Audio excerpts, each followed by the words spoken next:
मेरे पापा ने मेरी शादी कहीं और फिक्स कर दी है। हो सके तो मुझे भूल जाना।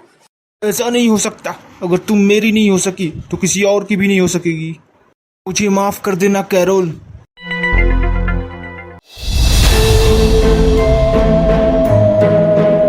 जॉब की लोकेशन तो पसंद नहीं आई मुझे, लेकिन सैलरी अच्छी मिल रही है। उम्मीद करता हूँ कि ये जॉब मेरे लिए अच्छी साबित होगी। रास्ते में कोई दिख भी नहीं रहा, शायद यहाँ की पॉपुलेशन बहुत कम है। अब समझा, यहाँ कोई आना नहीं चाहता, इसलिए शायद सैलरी ज़्यादा है। मुझे क्या, मुझे तो पैसे कमाने से मतलब है। 2 साल में पैसे कमाकर अपना बिजनेस खोल लूंगा। साहब जी, वो लड़का आ गया है। ठीक है, उसको रोक कर रखो, मैं अभी आता हूँ। ठीक है साहब जी, बोल देता हूँ। और हाँ, उसकी अच्छे से खातिरदारी करो ताकि वो काम मन लगा कर करे। ठीक है साहब जी, आप टेंशन ना ले, मैं समझ गया। क्या हुआ, आपके साहब जी कहाँ हैं? वो कुछ काम कर रहे हैं, थोड़ी देर में आएंगे। आप थोड़ा शरबत वरबत लीजिए, उतना दूर से आए हैं, गर्मी में थक गए होंगे। पहली बार देख रहा हूँ कि कोई मेरा इतना खातिरदारी कर रहा है, वरना इससे पहले जहाँ भी काम करने गया हूँ जाते ही काम थमा देते हैं लोग। ना पीने का पूछते हैं ना खाने का। हमारे यहाँ का रूल है, जो यहाँ आता है उसकी खातिरदारी बड़े अच्छे से की जाती है। खातिरदारी तो ज़बह होने वाले बकरे की भी की जाती है। टेंशन ना लीजिए साहब, आपको हम लोग ज़बह नहीं करेंगे। अरे कितना सवाल पूछोगे उनसे, अभी अभी आए हैं, सांस तो लेने दो। माफ करना बाबू, आने में जरा देर हो गई। कमाल है, यहाँ तो सब उल्टा हो रहा है। हमारे यहाँ तो लेट होने से हम लोग को बॉस से माफी मांगनी पड़ती थी, यहाँ पर तो खुद बॉस माफी मांग रहे हैं। हाँ हाँ हाँ, हमारे यहाँ का रिवाज है बबुआ।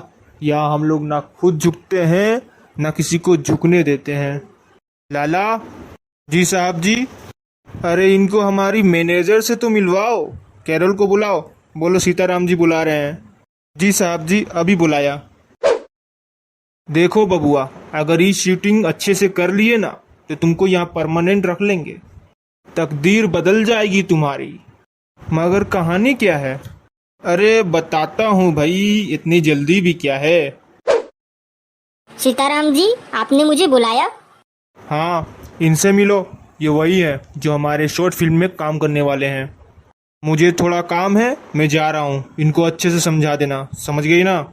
जी सीताराम जी, मैं समझ गई। आप बेफिक्र होकर जाइए। देखिए, आप इनसे ज़्यादा सवाल नहीं कीजिएगा, वरना ये आपको नौकरी से भी निकाल सकते हैं। जो पूछना है मुझसे पूछिए। मुझे बस फिल्म की स्टोरी जानना था। वो आपको कल पता चल जाएगा, जब तक आप आराम कीजिए। कुछ तो गड़बड़ लग रहा है। ज़्यादा दिमाग लगाने की ज़रूरत नहीं है। आपको अपने काम का पैसा मिल रहा है, उसी में खुश रहिए। मैडम थोड़ा गरम दिमाग की लग रही है। ठीक ही है, पैसा तो मिल ही रहा है, और जान के क्या करूँगा। तुम लोगों को मैंने बोला था ना, मुझे ऐसा लड़का चाहिए जो गुमसुम रहे, ज़्यादा सवाल ना करे। ये कैसा लड़का चूज किए हो? सवाल पे सवाल किए जा रहा है।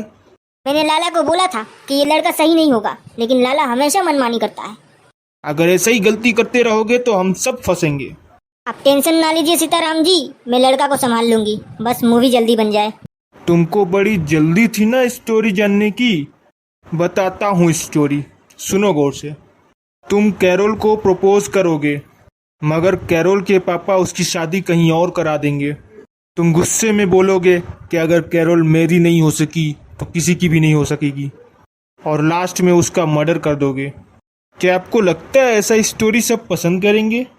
अरे बेटे, आजकल ऐसा ही तो स्टोरी चल रहा है मार्केट में। तुम बना कर तो देखो, सब पसंद करेंगे। वो सब तो ठीक है, लेकिन मुझे दूसरी हीरोइन नहीं मिल सकती क्या?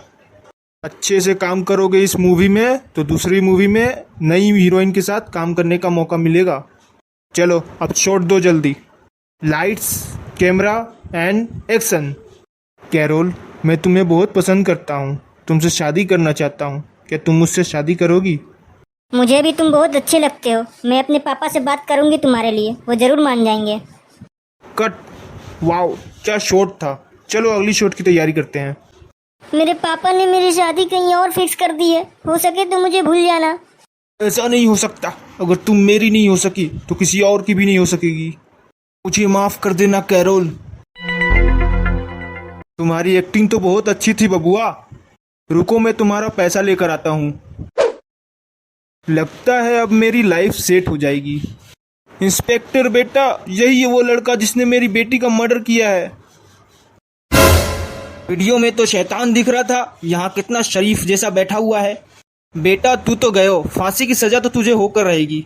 फुल वीडियो प्रूफ है हमारे पास। चल अब पुलिस स्टेशन में धुलाई होगी तेरी। अरे मैं तो शूटिंग कर रहा था। शूटिंग तो तेरी अब होगी पुलिस स्टेशन में। चल, मुझे फंसाकर अच्छा नहीं किए तुम। तुम्हें देख लूंगा मैं। अबे चल, देखूंगा तो तुझे मैं, वो भी पुलिस स्टेशन में। आखिरकार हमारा प्लान सक्सेस हुआ। अपनी बेटी को मारने के बाद तो मैं डर ही गया था कि कहीं मैं फंस ना जाऊं। जिस वीडियो में वो लड़के ने कैरोल को मारा, उस वीडियो में मैंने अपने बेटी का चेहरा लगा दिया। पुलिस को भी यकीन हो गया कि मेरी बेटी को उसी ने मारा। अगर मेरी बीवी सही होती तो ये सब नहीं होता। मरने के बाद अपना सारा धन दौलत अपनी बेटी का नाम करके चली गई। मेरे बारे में सोची भी नहीं। मेरे बारे में सोचती तो मुझे अपनी बेटी का कत्ल करना नहीं पड़ता। ये मिशन आसान नहीं था। लड़का बहुत चालाक था, लेकिन मैंने उसे जरा भी शक होने नहीं दिया। लड़का चालाक तो था, लेकिन हमारे शतरंज में फंस गया।